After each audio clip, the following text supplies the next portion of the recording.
নমস্কার, অমৃত সুরলহরীতে সবাইকে স্বাগত জানাই। আজ আমরা শুনব যে ঈশ্বরই যদি আমাদেরকে সৃষ্টি করে থাকেন, তাহলে আমাদেরকে এত দুঃখ কষ্ট কেন সহ্য করতে হয়। ঈশ্বর চাইলেই তো আমাদের দুঃখ কষ্ট ঘুচিয়ে দিতে পারেন, আমাদের এই দুঃখ কষ্ট থেকে মুক্তি দিতে পারেন। সংসারে আমাদেরকে কেন এত দুঃখ কষ্ট পেতে হয়, এ প্রসঙ্গে ঠাকুর কি বলছেন আমরা আজ সেই কথাই শুনব। চলুন তাহলে শুনে নি ঠাকুরের কথা। ঠাকুরকে তার এক ভক্ত প্রশ্ন করছেন, ঠাকুর, সংসারে যদি এত কষ্ট দুঃখ, তাহলে কেন তিনি আমাদের সংসারে রেখেছেন, অর্থাৎ ঈশ্বর কেন আমাদের সংসারে রেখেছেন। ঠাকুর বলছেন, সৃষ্টির জন্য রেখেছেন, তার ইচ্ছা তার মায়া কামিনী কাঞ্চন দিয়ে তিনি ভুলিয়ে রেখেছেন। ভক্ত বলছেন, কেন ভুলিয়ে রেখেছেন, কেন তার এমন ইচ্ছা। ঠাকুর বলছেন, তিনি যদি ঈশ্বরের আনন্দ একবার দেন, তাহলে আর কেউ সংসার করে না, সৃষ্টিও চলে না। চালের আড়তে বড় বড় ঠেকের ভিতরে চাল থাকে, পাছে ইঁদুরগুলো ওই চালের সন্ধান পায়, তাই দোকানদার এক কুলোতে খই মুরকি রেখে দেন। ওই খই মুরকি মিষ্টি লাগে, তাই ইঁদুরগুলো সমস্ত রাত করড় মরড় করে খায়, চালের সন্ধান আর করে না। কিন্তু দেখো, 100 চালে 14 গুণ খই হয়। কামিনী কাঞ্চনের আনন্দ অপেক্ষা ঈশ্বরের আনন্দ কত বেশি। তার রূপ চিন্তা করলে রম্ভা তিলোত্তমার রূপ চিতার ভস্য বলে বোধ হয়। তাহলে সংসারে ঈশ্বরকে পাওয়ার জন্য আমাদের ব্যাকুলতা হয় না কেন, ভক্ত জিজ্ঞাসা করছেন। ঠাকুর বলছেন, ভোগান্ত না হলে ব্যাকুলতা হয় না।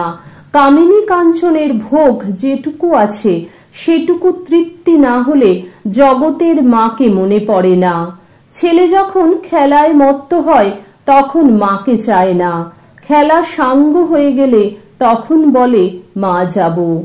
হৃদের ছেলে পায়রা লয়ে খেলা করছিল, পায়রাকে ডাকছে, আয় তিতি করে।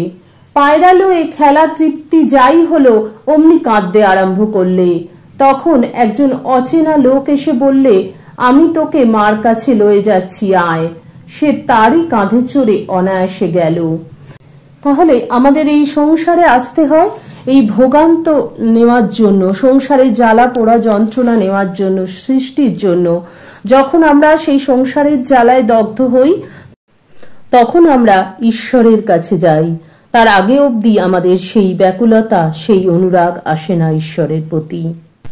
শ্রী শ্রী মা বলছেন, সংসারে দুঃখ কে না পেয়েছে বলো। বৃন্দে বলেছিল কৃষ্ণকে, কে বলে তোমাকে দয়াময়।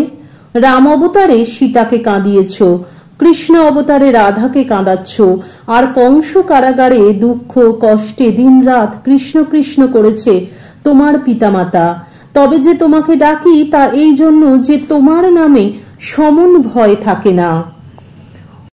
অন্যত্র শ্রী শ্রী মা বলেছেন, এক জন্মে কারো দুঃখে কাটে না, আবার এক জন্মে কারো সুখে কাটে না। দুঃখ কষ্ট মিলেই এই জীবন। এই দুঃখকে বরণ করে নিয়ে তার চরণে নিজেকে সমর্পণ করো। ঈশ্বরের কাছে কেঁদে কেঁদে ব্যাকুল হয়ে নিজের দুঃখ কষ্টের কথা জানাও, তিনি কোলে তুলে নেবেন। শ্রী শ্রী মা বলছেন, এই ব্যাকুলতা, এই দুঃখ কষ্ট আমাদের জীবনে থাকবে, কিন্তু আমরা যদি ঈশ্বরকে ধরি, তাহলে আমাদের পায়ের তলা দিয়ে সেই দুঃখ কষ্ট চলে যাবে। অর্থাৎ এই দুঃখ কষ্ট, মা বলছেন যে তোমাদের মনে কোনো রকম কোনো ছাপ ফেলতে পারবে না, এবং তখন জীবনটা অনেক বেশি সহজ হয়ে যাবে। আর ঈশ্বর আমাদেরকে এই দুঃখ কষ্ট দিয়েই পরীক্ষা নেন আমাদের, যে আমরা কতটা সহ্য করতে পারি। ঠাকুরও সেই কথা বললেন যে তিনি সৃষ্টি করছেন, কিন্তু তিনি দুঃখ কষ্ট দিয়ে আবার তার দিকে টেনে নিচ্ছেন। যখন আমরা মাতৃগর্ভে ছিলাম, তখন আমরা ছটফট করতাম এই পৃথিবীর আলো দেখার জন্য, এবং তখন বলে যে ভগবানের উদ্দেশ্যে আমরা এই কথা নাকি বলতাম যে আমি বেরিয়ে তোমাকে, তোমার নাম সর্বদা স্মরণ করব। কিন্তু আমরা যখন বাইরে বেরোলাম, তখন চারপাশে জাগতিক এত কিছু দেখে আমরা নামটাই ভুলে গেলাম। তাই ঠাকুর বলছেন, কলিতে নাম মাহাত্ম্য, শুধু নাম করো।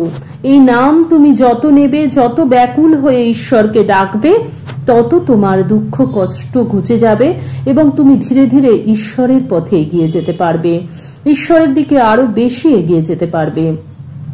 আর সেজন্যই ভগবান আমাদেরকে দুঃখ কষ্ট দিচ্ছেন, দিয়ে আমাদেরকে কাঁদিয়ে, আমাদেরকে কষ্ট দিয়ে একদম সমস্ত মলিনতা দূর করে আমাদেরকে খাঁটি মানুষ তৈরি করছেন।